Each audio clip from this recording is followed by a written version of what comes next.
Fuquan nasceu em Taiwan, na República da China. Em 1970, aos 10 anos de idade, mudou-se para o Brasil com sua família. Filho de uma engenheira química, Li cresceu em um laboratório e adquiriu gosto por ciências ao mesmo tempo em que aprendia a cozinhar com as vizinhas do local onde morava. Hoje, Li é médico formado pela USP, especializado em radio-oncologia e atualmente pesquisa substâncias ligadas aos alimentos para a prevenção do câncer. Preocupado com o desrespeito, o despreparo e o desperdício em relação à comida, Li quer criar um laboratório de inclusão gastronômica para pesquisar o uso dos alimentos em sua totalidade, inserindo formas e técnicas novas de gastronomia que sejam acessíveis a todos, inclusive as pessoas com restrições alimentares. Em março deste ano, Li participou do MasterChef Brasil 2016 para divulgar as suas técnicas e ideias. E para sabermos mais sobre essa história, vamos chamar ao palco Li Fuquan.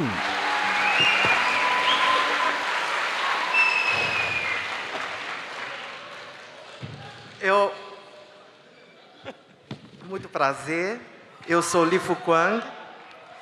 Eu estou profundamente honrado de estar aqui com vocês, através desse convite maravilhoso do Talk 2016.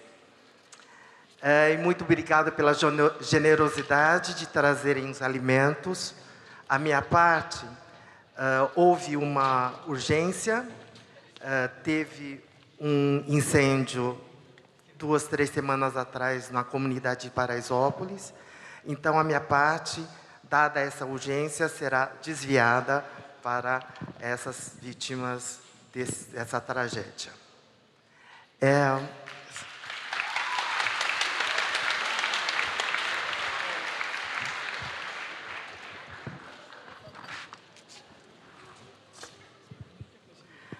Bom, no dia 30 de setembro de 2015, ano passado, eu completei 56 anos.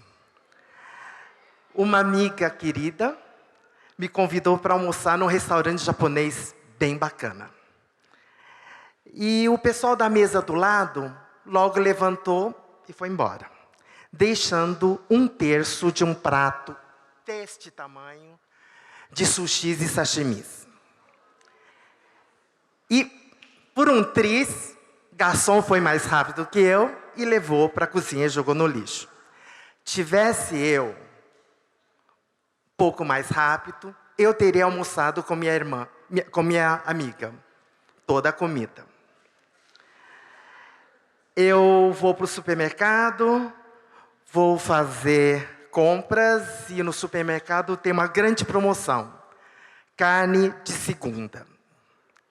Tento comprar nabo com talo, sem chance, porque talo já foi embora, só que nós, de origem oriental, sabemos que a gente pode comer talo de nabo, sim, e são deliciosos. E aí eu soube de um folclore que persiste até hoje, foi um folclore que começou nos anos 40, que dizia: quem comesse pescoços e pés de frango ficaria pobre. Nós somos o que nós comemos, certo? Alimento não só mantém a nossa existência, como ela está intrinsecamente ligada com a nossa autoestima.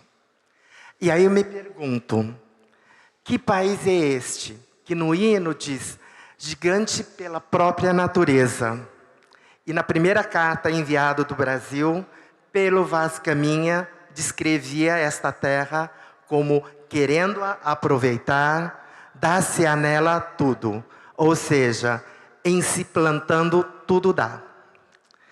Essa abundância que a natureza nos oferece, infelizmente, produziu na nossa cultura em que seus cidadãos se alimentam de carnes chamadas de segunda. Desprezam os insumos comestíveis por ignorância e preconceito. Isso me incomoda. Eu pensei, bom, eu viajei o mundo inteiro, tenho minha origem oriental, e eu sei como usar esses alimentos. Eu sei tudo, né? Quase tudo. Aí eu vou divulgar essas ideias. Mas tem certas coisas que eu não vou saber. Como eu sou cientista, eu vou fazer...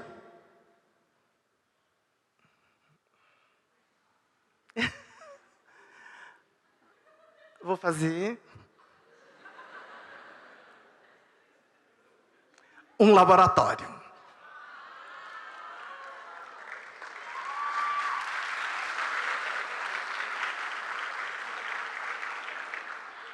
E aparentemente, no mundo de hoje, aliás, aparentemente, com certeza no mundo de hoje, qualquer coisa que a gente vai fazer, você tem que ter um plano de negócio. Business plan. Tem que ser sustentável e autofinanciável. Aí, com essa ideia de economizar nas compras do supermercado, eu conversando com meus amigos banqueiros, eles falaram, Poli, como é que a gente vai fazer um plano de negócio se o negócio é para pessoas gastarem menos dinheiro? Né? Cada vez gasta menos, e não tem onde tirar para ter lucro, para sustentar o seu empreendimento. E o mais interessante é que no mundo de startups, não basta você ter uma ideia na cabeça e um plano de negócios na mão. Não. Você precisa de algo chamado pitch. Pitch. Pitch é aquela bola que o cara lança no beisebol. O que vem a ser um pitch? Você pega a sua ideia brilhante, seus planos, e faz alguma coisa de 20 minutos.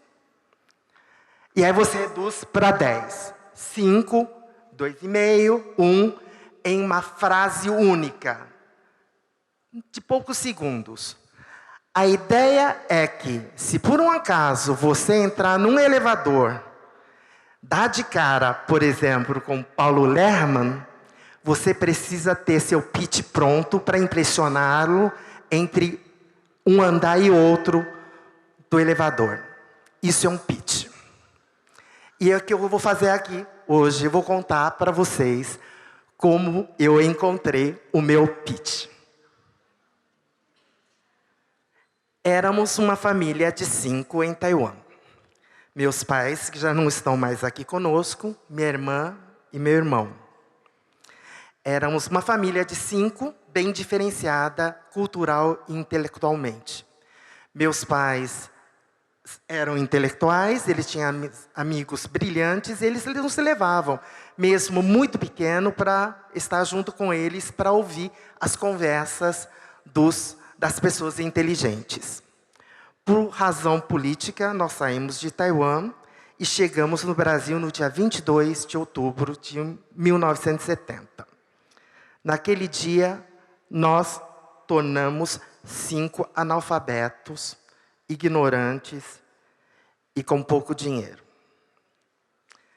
Instalamos na Água Branca e a nossa vizinha, a Dona Wang, nos ensinou a fazer frango defumado. Então, sábado, a gente ia na feira, comprava os frangos e fazia frango defumado. E domingo de manhã, a gente levava na porta da Missão Católica Chinesa, no Itaim, para vendê-los. E meus pais perceberam que a gente tinha que morar no centro das colônias orientais, que seria na Liberdade. E nós mudamos para lá. Um amigo dele cedeu graciosamente um bar, na rua Barão de Guape. E no final de 71, nós nos estabelecemos lá. De dia, eu e meus irmãos revezávamos atendimento e escola, vendendo coisas não alcoólicas, é claro. E meu pai trabalhava como gerente de um restaurante, minha mãe como vendedora ambulante. E no final da tarde, com a chegada deles, iniciava os serviços alcoólicos.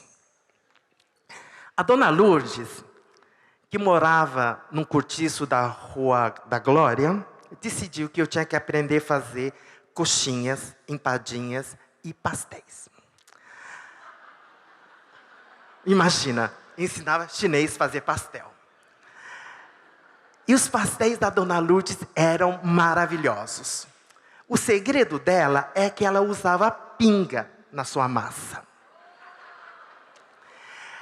E a minha mãe, que não sabia cozinhar, nunca soube, ela olhou aquilo com cabeça de engenheira química, ela olhou, falou para mim, deve ser por causa do glúten. Segura aí, a gente vai voltar a falar disso depois. E aí, tudo começou a mudar, melhorar, porque o USP aceitou os processos de revalidação dos diplomas dos dois, para ele como farmacêutico bioquímico, e a minha mãe na Poli, na engenharia química. E eles puderam voltar a trabalhar nas suas profissões originais. E eu nunca achei que eu tivesse algum talento excepcional para alguma coisa, exceto que eu sou muito curioso. E decidi estudar medicina porque era uma profissão que possibilitava, na minha cabeça, um trabalho mais independente. E os amigos da família diziam, tem que estudar no colégio objetivo, que já era caro, hoje está impossível de pagar. E no meio do ano, eu fui fazer primeiro colegial lá, no meio do ano, eu falei assim, não está dando certo isso não. Aí eu fui falar com a direção do objetivo, isso é em 75. E eles me propuseram uma coisa inesperada. Olha ali, você estuda primeiro colegial de manhã, e às tardes e às noites você faz curso, assiste aulas de cursinho. E no final do ano você presta vestibular. Se você passar, você terá sua bolsa integral. E tudo que você pagou nesse ano. Falei, legal, tô bem, boa, vou fazer isso. E eu fui. Naquele ano, eu era o único primeiranista, tinha 2 segundanistas. Gente, isso eu paguei da minha memória. Tá lá no fundo, eu fui lembrar 2 semanas atrás. Fui cavalcar para lembrar, para poder ter alguma coisa para contar aqui. E aí, minhas glórias antigas do passado. E aí, nesse ano, tinha 2 colegas, eu acho que eles eram, não lembro, acho que eles eram coreanos, e um entrou na USP, outro entrou em alguma escola bacana também, como segundanista, e eu, como primeiranista, passei na Faculdade de Medicina do Jundiaí. E fiz um pequeno bochicho na escola, eu fiquei bastante orgulhoso. Quando eu estava no segundo do colégio, aí já era alguma coisa mais robusta. Éramos 6 ou 7 alunos do segundo ano do colégio objetivo que nós passamos no vestibular como segundanista. Naquela época era alguma coisa inesperada, ninguém nunca tinha ouvido falar dessa coisa do segundanista, tantos segundanistas passarem na faculdade. Tinha um colega meu brilhante, Henrique Misawa, que passou na USP, no segundo ano do colégio. Eu passei na Santa Casa. E nós viramos o tal dos geninhos do objetivo, isso em 76. Éramos todos orientais, então começou CDFs, quer dizer, cu de ferro, e a máxima, mate um japonês e garanta seu lugar na universidade. Meu Deus, passado. E desculpe, fomos nós que iniciamos essa moda, que até hoje não sei se é bom ou ruim para os alunos, de ser treineiros. Né? Eu não sei se é legal, até hoje eu não sei se foi bom ou ruim para mim. Bom, anyway. Só que no meu caso tinha um ponto e vírgula. Eu já era fora do armário.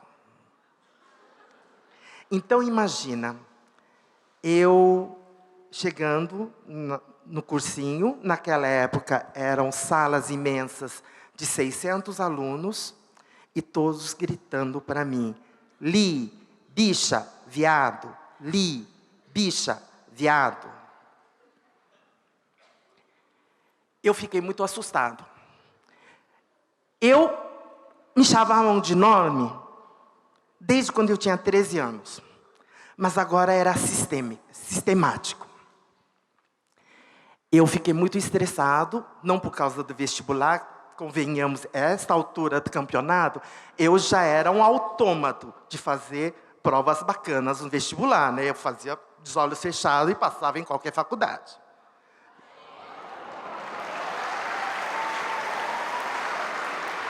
Obrigado. Mas aí eu fiquei muito estressado, muito mal. Eu tive uma infecção na arcada superior.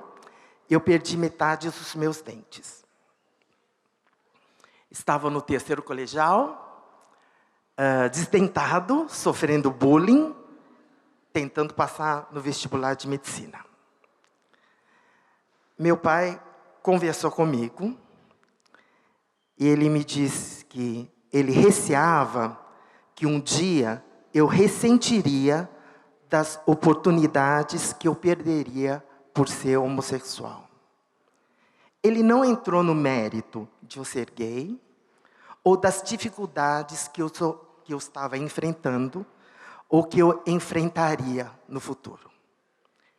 Ele estava preocupado que, por conta dessas dificuldades, eu ressenti a minha própria existência. Eu não sabia o que responder. E aí ele disse para mim: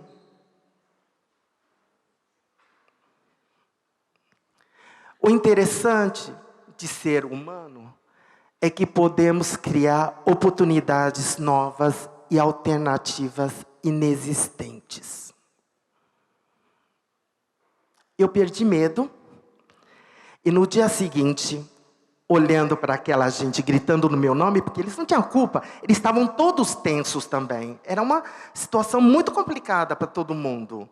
E era um escape, era engraçado gritar meu nome, eu não ligava muito, e de repente um dia apareço destentado, era engraçado, gente.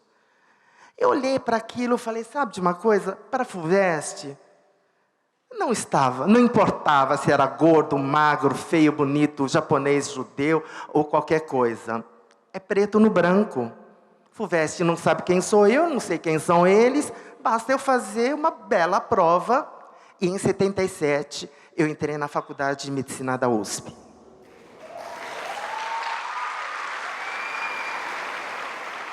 Gente, daqui a pouco eu vou ficar cheia de mim e vou parar de falar, tá? Vou ficar só no leque. Achando na USP, né, por favor, eu fosse encontrar pessoas, além de ser brilhantes, socialmente mais acolhedoras. Não foi isso que encontrei, não. Não era fácil, não. E aí eu percebi, anos depois, aconteceram várias coisas, professor que recusou dar aula para mim, era gente querendo me reprovar por questões de questão moral e bons costumes, e tinha um grupo de professores que eu não sei quem eram, que me defenderam, porque para eles o importante era formar alunos bons, médicos bons para servir o mundo. Então, consegui me formar, e no 6º ano, eu tive novas dúvidas, porque eu queria fazer especializações na residência, e eu precisava escolher uma especialidade que exame de admissão fosse o mais impessoal possível, que não tivesse entrevista. Eu tinha muito medo de entrevista, porque entre a subjetividade do entrevistador, ele pode não gostar de alguma coisa de mim, e aí eu não ter especialização. Escolhi radioterapia, que hoje chama radio-oncologia, porque bastava ter notas boas que eles aceitariam.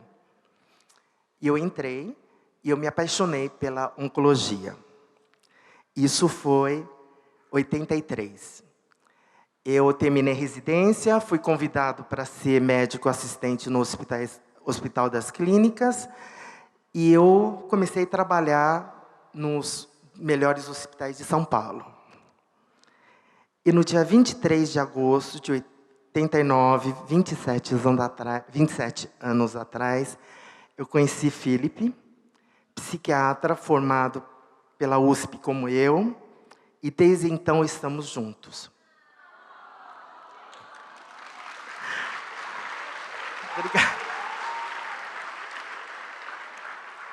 Meu pai tinha mania de chamar a gente com nome de animais. Porque na terra dele tinha uma lenda que dizia assim: se você ama muito seu filho e chamar muito o nome dos seus filhos, o demônio pode ouvir e levar ele à noite. Então meu pai chamava a gente com nome de animal. Eu era tigrinho porque eu gostava muito de morder quando era criança. Mordia qualquer um. Então era tigrinho. A minha irmã, né, ela era fênix, que era um animal bonito, tal, fênix. E meu irmão, como nasceu no ano do dragão, chama dragão, dragãozinho. E o Felipe, agora meu pai já maduro, ele começou a chamar Felipe de tourinho, porque ele percebeu a grande qualidade do Felipe, que é a resiliência. E em 1991 foram abertas 4 vagas para PhD, doutoramento no departamento. Éramos 6 candidatos. 3 eram brilhantes radiologistas, escolhidos pelo professor, e tínhamos 3 radioterapeutas. Por alguma razão de prova, dessas coisas, sobrou eu por uma vaga. E aí o professor preferiu devolver a vaga do que me aceitar. Aí, no meio do meu caminho, já houve várias pedras. Algumas, como todos nós tivemos pedras no nosso caminho, a gente chuta, a gente passa por cima, a gente dá volta, vira as costas, vai embora. Mas esta não era pedra, era um paredão. Eu não sabia se eu tinha fôlego suficiente para escalar, eu não sabia da altura, eu não sabia do que tinha do outro lado. Era uma situação que os existencialistas chamariam de situação limite. E aí, minha mãe sugeriu: dê um passo para trás. E seu horizonte se ampliará.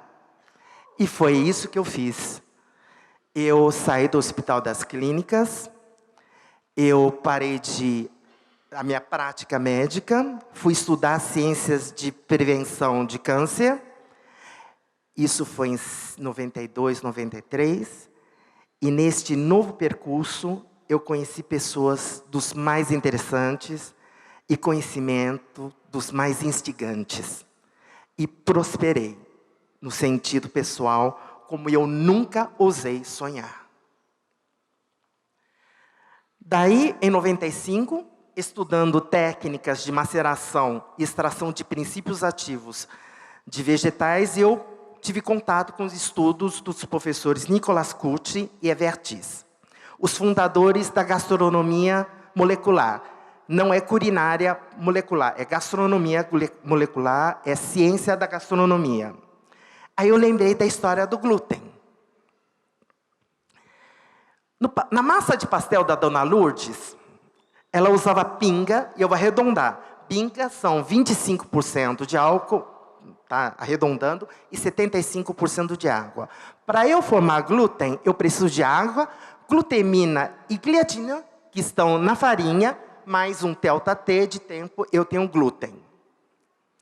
E como, sabiamente, a Dona Lourdes usava pinga, portanto, eu tenho na minha massa 25% menos de glúten. Glúten é responsável pela elasticidade da massa, dureza da massa. Portanto, eu tenho 25% menos de elasticidade, de dureza. E, inversamente, a massa de pastel da Dona Lourdes tinha 25% a mais de crocância. Essa, senhoras e senhores, é a ciência da gastronomia.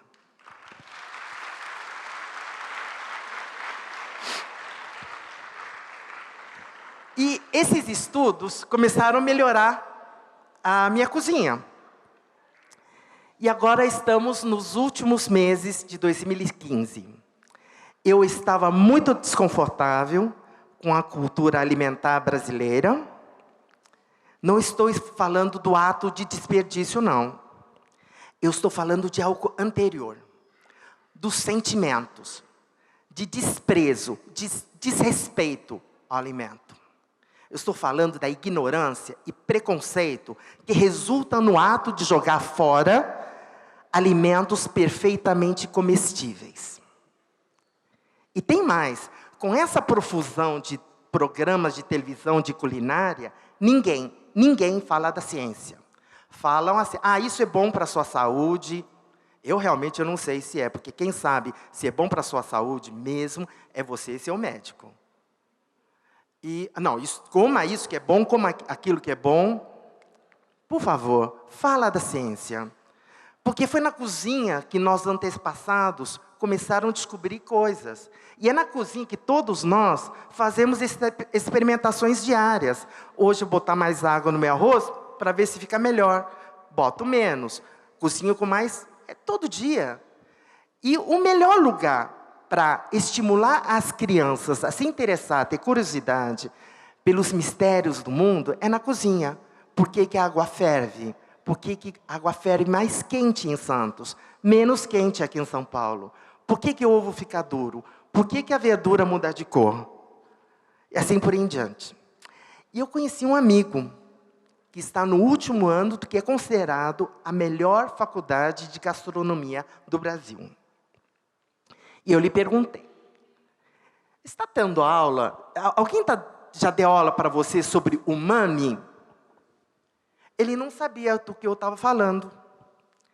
Umami, ou quinto sabor, é a grande descoberta do professor Ikeda, que em 1909 formulou teoricamente a sua existência com a descoberta do glutamato monossódico.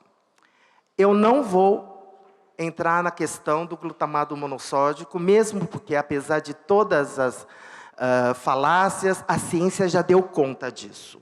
A ciência já provou que é plenamente saudável e seguro usar. Mas eu não vou discutir isso hoje. Eu vou discutir o que é umami, quinto sabor. A literatura mundial passou 100 anos discutindo se existia esse quinto sabor ou não. Os sabores básicos são salgado, doce, azedo e amargo. E o quinto, umami, que em japonês quer dizer delícia. E, finalmente, depois de 100 anos, no início dos anos 2000, cientistas australianos descobriram que, de fato, na nossa língua, existem receptores, algo nosso que perceba a existência de moléculas que vá estimular sabor umami. E a implicação, eu acho que é a maior contribuição que um cientista, que por acaso é japonês, fez para o mundo. Como ele ficou milionário, ninguém deu prêmio Nobel para ele. Isso tem uma implicação grande na saúde, na economia. Na saúde, por exemplo, quando eu estou tratando pacientes com câncer, eles perdem paladar. E se eu reforçar no sabor umami, cada colher a mais que ele coma é uma vitória. Isso faz toda a diferença. E o umami umami existe em um monte de lugares, aí um outro dia venho falar de umami para vocês. E aí, em dezembro, eu percebi que o meu projeto, para meu projeto ir para frente, eu precisava de visibilidade. Então, me inscrevi num reality show de culinária. Eu decidi que, se não pudesse cozinhar do meu jeito, pelo menos eu falaria muito da ciência da gastronomia. E foi uma experiência inusitada.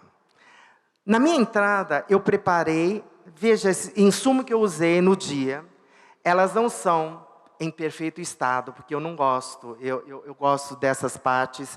Eu uso partes que eu pego partes que as pessoas jogam fora. Eu não tenho o menor problema de usar isso. Próximo. eu decidi fazer uma coisa chamada dashi.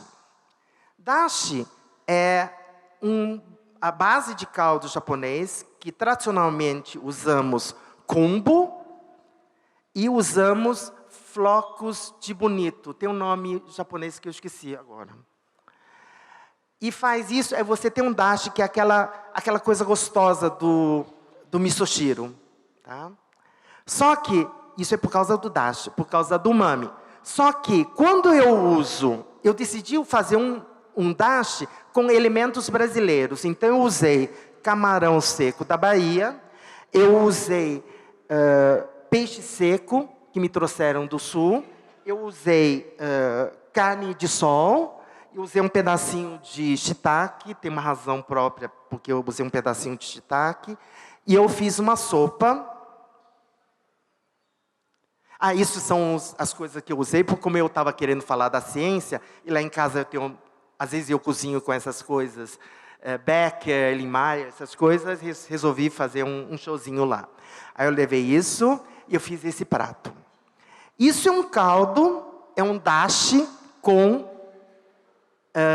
feito com elementos brasileiros. Não tinha nada oriental aqui, tá?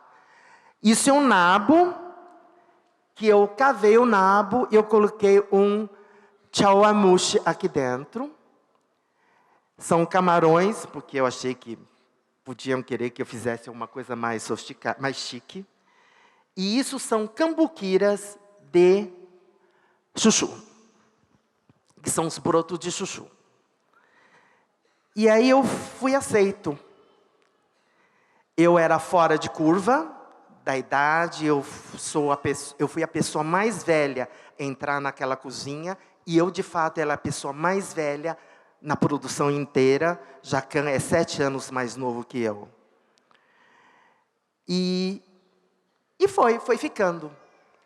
E quando terminamos a gravação, com o show continuado, eu comecei a viajar para trabalhar. E voltando para o Brasil, eu percebi que tinha uma pequena fama. Nas ruas as pessoas me abraçavam, elogiavam a minha comida. E por uns 3 a uma semana, eu fiquei embevecido. Eu estava, que em inglês chama de Cloud 9, eu estava no céu. Todo mundo queria um pedacinho de mim, tirar foto, abraço, tal. Eu vou no restaurantes, eles dão comida de graça. Aí um dia, na padaria, eu com Felipe, meu marido, eu falei, hoje está fraco. Ele falou, por quê? Só tirei 3 selfies. Ele me pegou e falou assim, acorda, você ouviu o que você acabou de falar? Eu falei, nossa, não é isso? E eu virei um ligachu, sendo caçado por todos os celulares. E aí, a parte de ser um nanocelebridade, eu ainda não havia encontrado o meu pitch. Que eu entrei, afinal de contas, entrei nesse programa, expôs a minha vida, peguei. Quando você entra num programa de reality show, você acha que você sai de casa, pega a sua vergonha, sua dignidade, você põe num cantinho bonitinho e você vai encontrar em casa quando você voltar. Não, foi embora de vez. A sua vida, parte da sua vida ficou escancarado para tanta gente que você precisa entender, precisa fazer um sentido disso. E sentido disso tudo é eu encontrar meu pitch. E por acaso, lembra ainda meu pitch? Que era um laboratório que eu queria fazer, né? E aí, por acaso, eu estava no Rio de Janeiro, na mesma época que minha irmã, que é psiquiatra infantil, e ela estava num simpósio sobre inclusão social. Por conta da nova lei de inclusão social, todas as escolas são obrigadas a aceitar matrícula de qualquer aluno com todas as qualidades desse aluno e as suas deficiências. E as escolas enlouqueceram, porque não sabem o que fazer. Vai um aluno assim, vou fazer o quê? Esse simpósio foi feito pelos psiquiatras infantis, advogado para explicar para a escola que não é tão difícil assim. Era um assunto completamente ignorante para mim, mas pela minha curiosidade eu estou sempre tentando entender coisas que eu não sei. E aí veio uma psiquiatra falar comigo. Ela falou assim: Li, eu tenho uma paciente que ela tem reações muito atípicas aos remédios. E 3 meses de sofrimento depois, eu descobri que ela, na verdade, tem intolerância à lactose. E a lactose é diluente de quase todos os remédios que produzimos no Brasil, porque é o mais barato. E ela não tinha problema com o princípio ativo do remédio, ela tinha problema com diluente. E ela sofreu muito, e ela quer ser culinarista. Você pode dar alguma dica para ela, tal? Eu entrei em contato depois com essa menina, claro. Mas naquela hora, eu descobri o meu pitch. Senhoras e senhores, vou lhes apresentar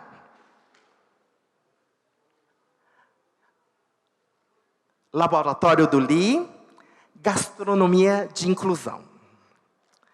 O pitch é para fazer com que as pessoas tenham curiosidade de saber qual que é seu negócio. Eu encontro com o Paulo Leman, eu falo isso, se ele ficar curioso, ele vai querer saber, mas o que é isso? Já que vocês estão aqui, eu vou explicar do mesmo jeito. O que é? Nós vamos reinserir o uso de alimento na sua totalidade dentro da cultura culinária brasileira. Nós vamos desenvolver técnicas e receitas para isso. E o segundo, restrição alimentícia. Não é somente para as pessoas que têm restrições alimentícias por questões médicas. Existem restrições alimentícias por questões religiosas. E também tem aquelas restrições de livre escolha. O cara acorda de dia e fala assim, não vou mais comer glúten. E ele tem direito de não comer mais glúten. Só que é tudo muito caro. E a terceira é, como estudando isso eu vou produzir uma quantidade razoável de conhecimento, nós vamos usar esse conhecimento como instrumento de inclusão social. Aí eu vou esmiuçar mais um pouco, que reinserir o uso de alimento na sua totalidade, eu vou dar um exemplo bem claro agora, que está me incomodando. Essa parte da cenoura é comestível ou não? Não sei. Porque existe uma controvérsia na literatura que diz que ali contém quantidades, não sabemos quais, de alcaloides. Cafeína, cocaína, guanina, teína são alcaloides, que poderia ser venenoso. Então, preciso saber se é venenoso ou não. Alguém já estudou isso? Eu não sei. Eu não consegui encontrar.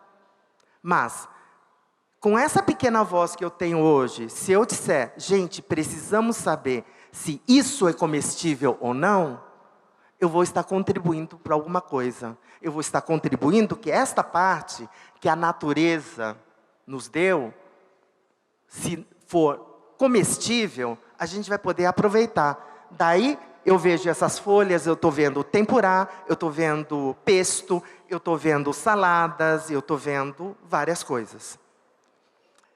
O segundo, restrição alimentícia. Eu consegui desenvolver várias receitas agora, que eu vou colocar no meu canal de YouTube. Meus vídeos são absolutamente caseiros. Grava um tripé, eu e a minha cachorra. E para restrição alimentícia, a primeira coisa que eu estou fazendo para a pessoa que tem alergia a leite. Tem pessoas que têm intolerante à lactose, mas tem casos mais graves, são crianças que têm alergia a proteínas de leite. Daí eu vou ensinar, em primeira instância, como fazer um bom leite de soja. De leite de soja, eu vou ensinar a fazer uma emulsão, que poderia ser tipo maionese, e essa emulsão vai te dar gama de potencial para vários tipos de molho. Daí eu vou ensinar como fazer um que seria creme de leite de soja. Daí eu vou ensinar a fazer tofu em casa. o terceiro vídeo, 2 tipos de tofu. O tofu duro, que nem esse que a gente compra no mercado, e um tofu sedoso, que é maravilhoso. Daí você pode fazer sobremesas e tal, e no último vídeo eu vou ensinar um prato super gourmet com esse tofu que eu fiz em casa. E a terceira, conhecimento como instrumento de inclusão social. Eu fui convidado para dar aula no curso de capacitação das mulheres da comunidade de Paraisópolis, chama Mãos de Maria. Elas aprendem a fazer doces e salgados para vender. O meu desafio é, eu vou ensinar para elas o que quer dizer umami. Umami vai fazer com que a comida delas sejam muito, muito, muito mais saborosas. E eu vou ensiná-las como obter umami com insumos que elas encontram dia a dia na sua vida. E aí, acho que não tem mais nada, né? Bom, isso é meu pitch. Eu não sei se esse empreendimento vai ser autossustentável, autofinanciável, mas eu acho que das poucas pessoas, por exemplo, essa menina que eu conversei, que tem intolerância à lactose, ela já se beneficiou de alguma coisa das nossas ideias. E, francamente, gente, eu também não estou preocupado se vai ser financiável, não sei o quê. A gente vai encontrar, no meio do caminho, alguma coisa que vai sustentar isso. Ou não, se não sustentar, não, acabou. Mas, enquanto isso, estamos beneficiando algumas pessoas. E não esqueça, para todos nós, o melhor ainda está por vir.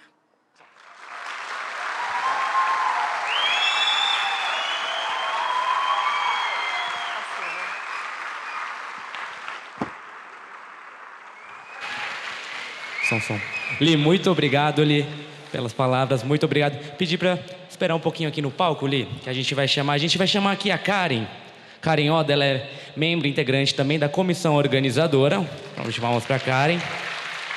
Li, por favor. É uma singela homenagem da gente. Por favor, tem a foto lá.